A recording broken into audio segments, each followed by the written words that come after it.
नहीं, ये तो एक हॉस्टाइल ग्रुपिंग है ना। देखिए, मत भूलिए कि पिछले साल जब ऑपरेशन सिंदूर हुआ था, तुर्की ने 1000 ड्रोन दिए थे पाकिस्तान को, 1000 ड्रोन।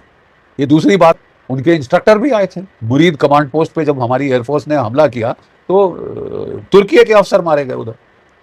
तो ये तो पहले से इनकी साठगांठ है, संधि है, ठीक है, इनकी ग्रुपिंग बनी हुई है। और अब उसमें खुदा ना खास्ता सऊदी अरेबिया कूद रहा है।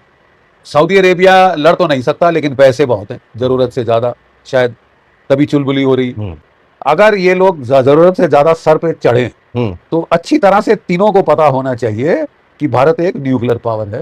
अगर तुम उंगल दोगे, तुमको उंगल मिलेगी वापस। और क्या करेगा तुर्की? मैक्सिमम ड्रोन भेज देगा, मैक्सिमम कोई जहाज लोन पे दे देगा लड़ाई के दौरान। वो तुमको निपटने के लिए हम जरूरत से ज्यादा हमारे पास है, पाकिस्तान से निपटने के लिए। और अगर साथ में तुर्की भी कूद जाए, सऊदी अरेबिया भी कूद जाए, ये हमारा सिर नहीं उखाड़ सकते, ठीक है। और उल्टे बांस बरेली को पढ़ने के काफी अच्छे तरीके, बट हमको अब तैयारी करनी पड़ेगी। यस, हमारी नेवी को तैयार होना पड़ेगा कि कोई फोर्सेस इंटरवीन करने ना आ सकें, ना नेवल फोर्सेस ना ground forces, any India Pakistan war, ठीक है।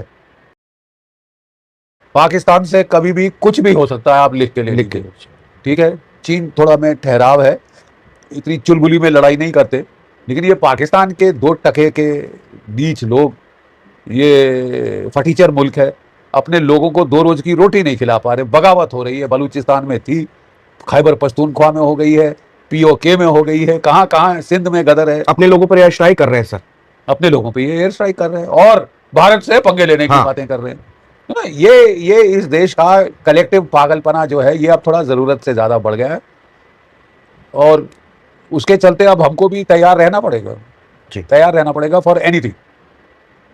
और उसके लिए हमारी सेनाओं को तैयार करना है, उनको इक्विपमेंट देना है, एयरफोर्स को चाहिए। अगर पाकिस्तान 500 स्टेल्थ फाइटर हैं चीन के पास, और पाकिस्तान भी 2 स्क्वाड्रन खरीद रहा है अगले साल, तो आप बैठ नहीं सकते निश्चिंत होकर कि हाँ आप 10-15 साल में बना लेंगे। अब वक्त नहीं बचा सर, अब वक्त नहीं बचा आपके पास। दैट इज द प्रॉब्लम, वक्त की कमी है, and there is a lot which has to be done. So it is a challenge, but great civilizations arise only in response to a great challenge from the natural or social environment. प्राकृतिक या social environment से जो challenge, चुनौती आती है, उसके response में ही देश महान होते हैं। सर अभी पिछले सप्ताह मक्का में तुर्की, पाकिस्तान और सऊदी अरब एक डिफेंस डील साइन की, जो कि बिल्कुल नाटो की तर्ज पर, जिसमें शर्तें हैं। अब उस पूरी डील में क्या खास बात है? दूसरा सवाल उसे जुड़ा कि हिंदुस्तान के लिए ये कैसा एक बड़ा थ्रेट और हमारे बॉर्डर से लगा एक बड़ा ये ग्रुप बनाते जा रहे हैं?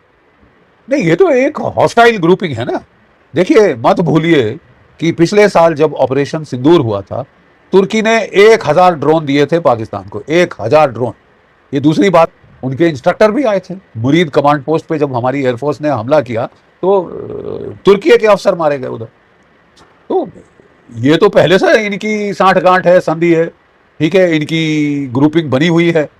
और अब उसमें खुदा ना खास्ता सऊदी अरेबिया कूद रहा है। सऊदी अरेबिया लड़ तो नहीं सकता, लेकिन पैसे बहुत हैं, जरूरत से ज्यादा, शायद तभी चुलबुली हो रही। तुर्की पाकिस्तान पहले से साठगांठ, सुन्नी ग्रुपिंग बना रहे हैं, ठीक है। वहां इजराइल हमें कह रहा है कि इनको तो छोड़ो साहब, आपका दुश्मन, हमें, मेरा दुश्मन है ईरान, तो आपका दुश्मन भी ईरान, आप भी टूट पड़ो। अबे क्या सबको इकट्ठा करना है? अपने खिलाफ सबका गठजोड़ बनाना जरूरी है क्या? ठीक है। मुझे बड़ी हैरत की बात लगती है कि इजराइल को पाकिस्तान के 180 न्यूक्लियर वॉरहेड कोई थ्रेट नहीं लगा, कभी थ्रेट नहीं लगा, कभी नहीं लगा। वो तो हिंदुस्तान की, हाँ एग्जैक्टली। लेकिन ईरान बनाने वाला है। अब खबर आ रही है कि एक बना भी लिया, हाँ ठीक है साहब। वो इनकी नानी मारी जा रही है कि अरे साहब ये है, वो है। तो देखिए साहब, आप हमारे दोस्त हैं, एग्री, आपने हर लड़ाई में हमारा साथ दिया है, yes, but that does not give you the right to dominate. आप अमेरिका पे कंट्रोल आपका है डोनाल्ड ट्रंप के ऊपर, वो आप जाने, डोनाल्ड ट्रंप जाने। आप ये नहीं कह सकते कि अब भारत हमारे कंट्रोल में, जो हम बोलेंगे नाचो तो नाचेगा। भाई हमारे भी कुछ नेशनल इंटरेस्ट हैं। Iran cheapest source of energy हमारे, क्यों? क्योंकि सबसे नजदीक, transportation cost, insurance cost lowest, Iran. और सेंट्रल एशिया को लैंड ब्रिज कौन दे रहा है? ईरान। अफगानिस्तान को रास्ता कौन दे रहा है हमको, लैंड रूट? ईरान। चाबहार का पोर्ट किसने हमको दिया? ईरान। नॉर्थ साउथ कॉरिडोर से कौन हमको जोड़ रहा है? ईरान। तो हाउ कैन यू से कि ईरान को मारो लाल? क्योंकि इजराइल की लड़ाई है, हमारी भी लड़ाई है। क्यों भाई? हमारे कोई राष्ट्र हित नहीं है? And you worry about your national interest, we have to worry about ours. और अगर वो समझ नहीं सकते देन फिर दोस्ती कैसे हुई? आप इंसिस्ट कर रहे हैं, चलिए आपने ट्राई किया, हमने भी, हमारे प्रधानमंत्री जी को भी आपने बुला लिया, वो बेचारे लिहाज में चले गए आपके पास कि दोस्ती का लिहाज करके वो पहुंच गए लड़ाई के एक दिन पहले, ठीक है। लेकिन यू ट्राइड और आप पिट गए हो। अब गलती में गलती मिलाने का क्या मतलब है? आपने पुरजोर लगा लिया ईरान को ध्वस्त करने का, अमेरिका को लाके ध्वस्त कराने का। खुद तो आप कर नहीं सकते, आपकी कैपेबिलिटी के बाहर है, तो आप डोनाल्ड ट्रंप को पकड़ के ले आए कि ये मोहरा हमारा है। अब सब आपके मोहरे तो नहीं हो सकते ना साहब, आपको ये समझना होगा, और आपको जो बदलता समीकरण है उसे भी समझना होगा। अब जो तुर्की है वो आपके लिए सबसे बड़ा खतरा बन के आ रहा है, और तुर्की और पाकिस्तान सऊदी अरेबिया की मदद शायद नहीं करेंगे ईरान के बरखिलाफ या सऊदी अरेबिया के बरखिलाफ, लेकिन वो भारत के खिलाफ, इजराइल के खिलाफ जरूर मदद करेंगे एक दूसरे की। तो हमारे लिए चिंता का विषय है, definite, you can't breeze it, you know. एक सोच ये है कि क्या भाड़ में क्या कर लेंगे, कि तो तुर्की और पाकिस्तान क्या उखाड़ लिया इन्होंने ईरान का, क्या उखाड़ लिया इन्होंने हouthis का उन लोग, ठीक है। नाटक लेकिन ये है साहब कि Saudi Arabia is the richest, तुर्की की फौज नेटो में सबसे बड़ी है, Pakistan only Islamic nation, Islamic जिहादी कंट्री विद न्यूक्लियर आर्सेनल। ये जो गठजोड़ है, दिस डजंट ऑगर वेल।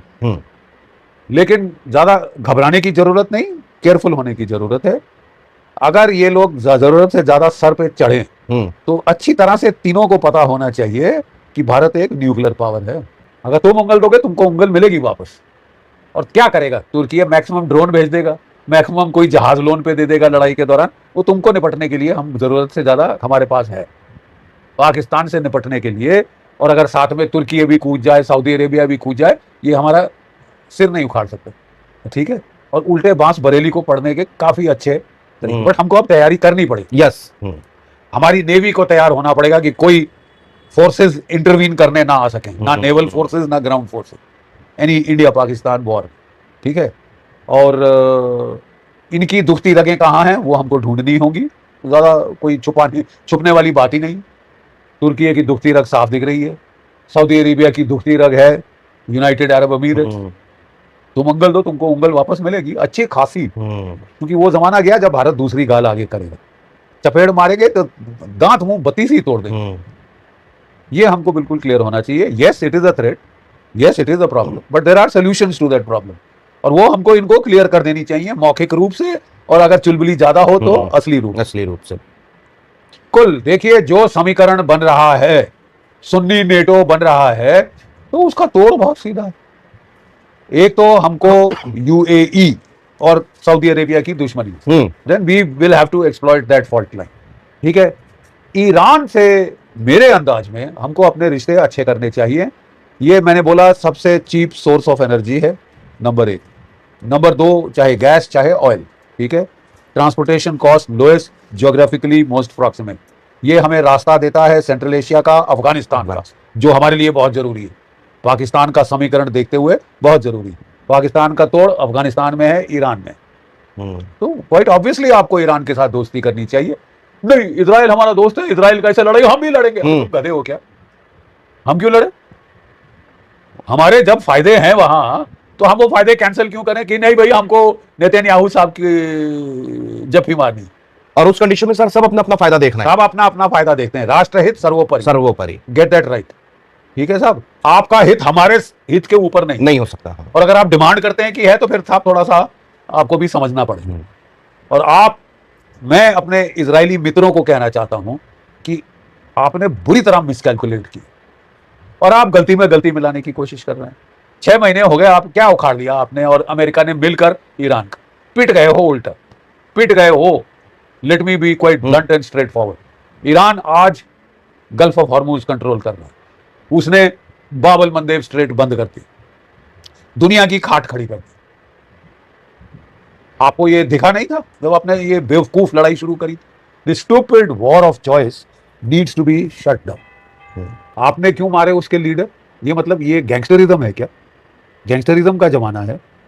उसको मार दिया, उसकी बेगम को मार दिया, उसकी छोटी बच्ची 8 साल की उसको मार डाला, जाके मिनाब में 168 बच्चियां मारी, दुनिया भर को पाठ पढ़ा रहे हैं, रूस war criminal, Putin war criminal. अबे तू क्या है? तू भी तो वॉर क्रिमिनल है, तूने भी तो 168 छोटी बच्चियां मारी हैं, सॉरी नहीं बोला मुंह से, कोई कंट्रिशन, कोई अपॉलॉजी, कुछ नहीं। मेरे बाप का राज है तो कर ले बाप का राज।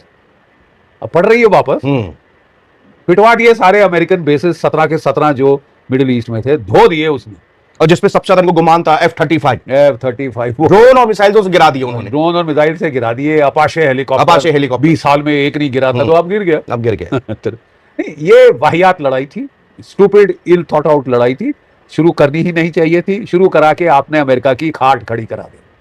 पाकिस्तान, सऊदी अरब और तुर्की के दरमियान जो मक्का पैक्ट साइन हो गया, उसके बाद पूरे भारत में कोहराम सा बर्पा हो गया। उसके बाद फिर 4-5 दिन बाद अब जनरल बख्शी को भी अपना होश आ गया, उसने भी अपना मक्का पैक्ट का अपना जो साइन पाकिस्तान, सऊदी अरब और तुर्की के दरमियान किया गया, उसके खिलाफ वो अपना बोलना शुरू हो गया। ज़रा वो हमेशा अपना पाकिस्तान के गेंद से अपना बात करता है, और उसने कहा कि भारत को इसके ऊपर काफ़ी अपना अलर्ट अपना होने की ज़रूरत है। ज़रा पाकिस्तान के साथ अब तुर्की भी खड़ा हो जाएगा, उसके बाद सऊदी अरब भी अपना खड़ा हो जाएगा, तो भारत को भी अपना पाकिस्तान के ऊपर दोबारा अपना अटैक करने से पहले 10 बार अपना सोचना पड़ेगा।